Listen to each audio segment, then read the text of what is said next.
বিশেষ করে স্টুডেন্ট আমাকে যারা শুনে, কারণ আমি যুবকদেরকে নিয়ে কথা বলতে পছন্দ করি, ইয়াং তরুণ যারা আছেন তাদেরকে নিয়ে আমি কথা বলতে বেশি পছন্দ করি। অ্যাট দ্য সেম টাইম যারা গার্ডিয়ান আছেন তাদের প্রতিও আমার সমান নসিয়া।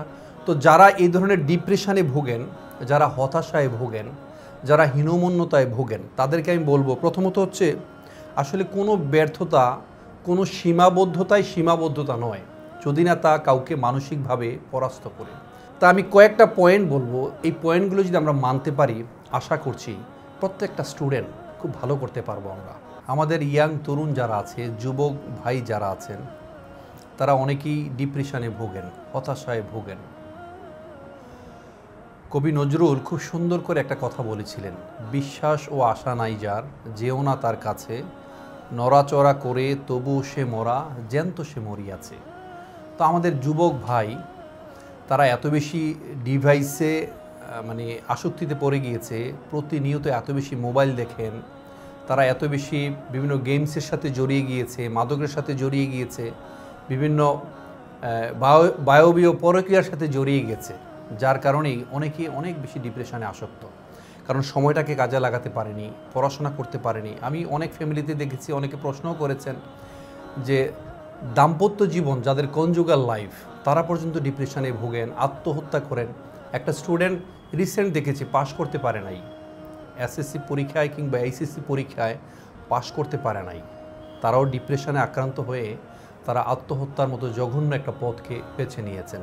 না, আল্লাহ সুবহানাহু ওয়া তাআলা পবিত্র কোরআনে বলেছেন, লা তাহজান ইন্নাল্লাহা মা'ানা, don't be sad, don't be disappointed and don't be frustrated, always rely on Allah. Allah is always watching us, Allah is watching me, Allah আমাকে দেখছেন, Allah is always with us, Allah আমাদের সাথে আছেন।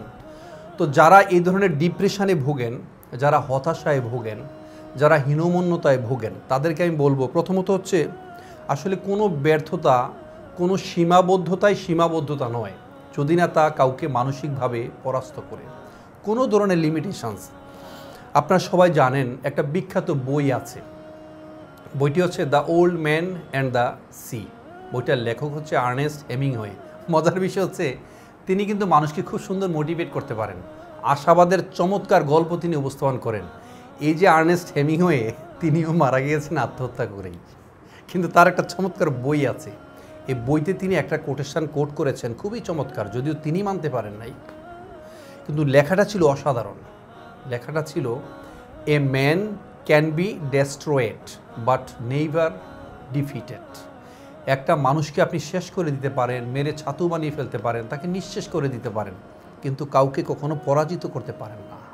কারণ মানুষ পরাজিত হয় মানসিকভাবে, ভাবনায় যে অজেয়, চিন্তায় যে পজিটিভ, যে সবসময় ইতিবাচক থাকে এবং যার এইম অফ অবজেক্টিভ, লক্ষ্য তার ঠিক থাকে, যার লক্ষ্য ঠিক থাকে, তাকে কখনো পরাস্ত করা যায় না, তাকে পরাভূত করা যায় না, তাকে পরাহত করা যায় না। তাই সর্বোপরি আমি একটা কথা বলবো, বিশেষ করে স্টুডেন্ট আমাকে যারা শুনে, কারণ আমি যুবকদেরকে নিয়ে কথা বলতে পছন্দ করি, ইয়াং তরুণ যারা আছেন তাদেরকে নিয়ে আমি কথা বলতে বেশি পছন্দ করি। অ্যাট দ্য সেম টাইম যারা গার্ডিয়ান আছেন তাদের প্রতিও আমার সমান নসিয়া। কারণ রাসূল সাল্লাল্লাহু আলাইহি সাল্লাম বলেছেন, কুল্লুকুম রাঈন ওয়া কুল্লুকুম মাসউলুন আন রাইয়াতিহি। সমাজের প্রত্যেকটা লোক হচ্ছে আমরা দায়িত্বশীল, এই দায়িত্ব সম্পর্কে কাল হাসরের দিন আমাদেরকে জিজ্ঞেস করা হবে। তা আমি কয়েকটা পয়েন্ট বলবো, এই পয়েন্টগুলো যদি আমরা মানতে পারি, আশা করছি প্রত্যেকটা স্টুডেন্ট খুব ভালো করতে পারবো আমরা। এবং ইয়াং যুবক যারা, শুধু স্টুডেন্ট নয়, যারা ইয়াং যুবক হয়েছি, পড়াশোনা আপাতত আমরা কিছুটা গ্যাপ দিয়েছি বা দেশের বাইরে আছি, তারাও যদি মানতে পারি, প্রথমত হচ্ছে first of all, early to bed and early to rise makes a man healthy, wealthy and wise. তাড়াতাড়ি আমরা বিছানায় যাব, তাড়াতাড়ি আমরা ঘুমোতে যাব, 10টা-11টার মধ্যে আমরা ঘুমোতে যাব।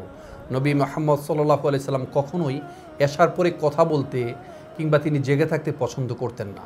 তাই আমরাও যত তাড়াতাড়ি সম্ভব আমরা ঘুমোতে যাব, আর ফজরের সাথে সাথে আমরা আবার ঘুম থেকে উঠে যাব, নামাজ পড়ব, এবং মিনিমাম ফজরের সাথে সাথে আমরা আবার ঘুম থেকে উঠে যাব, এবং মিনিমাম সকাল 8টা, 8:30 পর্যন্ত আমরা কেউ ঘুমাবো না।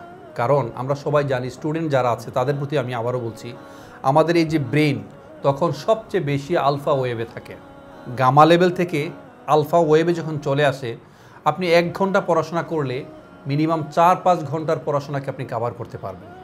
তো আমরা প্রথমে তাড়াতাড়ি ঘুমোতে যাব, তাড়াতাড়ি ঘুম থেকে উঠব এবং মিনিমাম 8টা 8:30 পর্যন্ত আমরা ঘুমাতে যাব না। আমি অনেক দিন আগে একটা খনার বচন পড়েছিলাম। খনার বচনটা হচ্ছে এরকম যে তাড়াতাড়ি শোয়, তাড়াতাড়ি উঠে, তার করি বৈদ্য না লুটে। অর্থাৎ যিনি খুব আর্লি রাইজার এবং যিনি খুব আর্লি খুব বেড়ে যান, তিনি কখনো অসুস্থ হন না। তার অর্থ, তার টাকা কোনো ডাক্তার নিতে পারেন না, তিনি সুস্থ থাকেন। আমাদের মা বোন যারা আছেন তারা বিভিন্ন ধরনের সমস্যায় জর্জরিত। They are suffering from any kinds of chronic disease. তার মূল কারণ হচ্ছে সকালবেলায় ঘুমায়। তা আমরা সকালবেলায় ঘুমাবো না, এটা হচ্ছে একটা দিক। দ্বিতীয়ত হচ্ছে ডিভাইস ফ্রি থাকতে হবে আমাদের। যত ধরনের ডিভাইস আছে, এই যে বায়বীয় জগৎ, এই যে মোবাইলের জগৎ, ফিতনার জগৎ, এই জগৎ থেকে আমরা বের হয়ে আসতে হবে। মনে রাখতে হবে, যুবক ভাই, স্টুডেন্ট যারা আমাকে শুনছো, একসাথে তুমি ডিভাইস দেখবা আর প্রতিষ্ঠিত হবা নেই ভার, কখনো সম্ভব না। একসাথে কখনো দুটো চলতে পারে না। এই ডিভাইস যদি তোমার জন্য ক্ষতির কারণ হয়ে দাঁড়ায়, তোমার যদি সময়কে নষ্ট করে ফেলে, তোমাকে যদি আড্ডায় নিয়ে যায়, এই ডিভাইস তোমাকে কখনো প্রতিষ্ঠিত করবে না। এই ডিভাইস থেকে যদি তুমি শিখতে পারো, কিছু জ্ঞান অর্জন করতে পারো, it would be much more better for you. Otherwise in course of time তোমাকে ভুগতে হবে। You will have to suffer in the long run. তো এই ডিভাইস থেকে আমরা মুক্ত থাকবো। এই ডিভাইস থেকে আমরা মিনিমাম, আমি প্রায় একটা কথা বলে থাকি, 18 মাসের সন্তানের আগে চোখে, মানে আমি একটা কথা প্রায় বলে থাকি, 18 মাসের সন্তানের চোখে কোনো ধরনের স্ক্রিন নয়। অ্যাট দ্য সেম টাইম 18 বছরের আগে কোনো সন্তানের কাছে, কোনো স্টুডেন্টের কাছে কোনো ধরনের স্মার্টফোন নয়। এটা যেন আমরা মেনে চলতে পারি। 3 নাম্বার হচ্ছে আমরা যেন শারীরিক কসরত করি, আমরা যেন পরিশ্রম করি, ব্যায়াম করি। অন্তত দৈনিক 30 মিনিট যেন আমরা হাঁটি, যোগা প্র্যাকটিস করি, যোগ ব্যায়াম করি, অথবা যাই আমরা করি, এই 30 মিনিট যেন আমরা করতে পারি। আর ফাইনালি আমরা যেন সৎ সঙ্গে লীন থাকি, যেই সঙ্গ আমাদেরকে জান্নাত পর্যন্ত নিয়ে যাবে। যে 5-7 জন কমিউনিটি আছে, বা একটা যে কোনো গ্রুপ হোক, একটা সঙ্গ হোক, যারা ভালো মানুষ, যারা আমাদেরকে সবসময় মোটিভেট করবে, হতাশা থেকে, ডিপ্রেশন থেকে, বিভিন্ন ধরনের বিদ্বেষ থেকে, বিভিন্ন ধরনের হিংসা, বিদ্বেষ, রাগ, ক্ষোভ, ঘৃণা থেকে, পরশ্রী কাতরতা থেকে যারা আমাদেরকে বের করে নিয়ে আসবে, আমাদেরকে শুদ্ধাচারী বানাবে, আমাদেরকে কনস্ট্রাকটিভ বানাবে, তাদের সাথে আমরা চলবো, তাদেরকে সময় দেব। আলেম ওলামাদেরকে আমরা সম্মান করব, আলেম ওলামাদেরকে আমরা সম্মান করব, তাদের সোহবতে যাব, পবিত্র কোরআনের সাথে সুসম্পর্ক স্থাপন করব। ধন্যবাদ সবাইকে। আসসালামু আলাইকুম ওয়া রাহমাতুল্লাহ।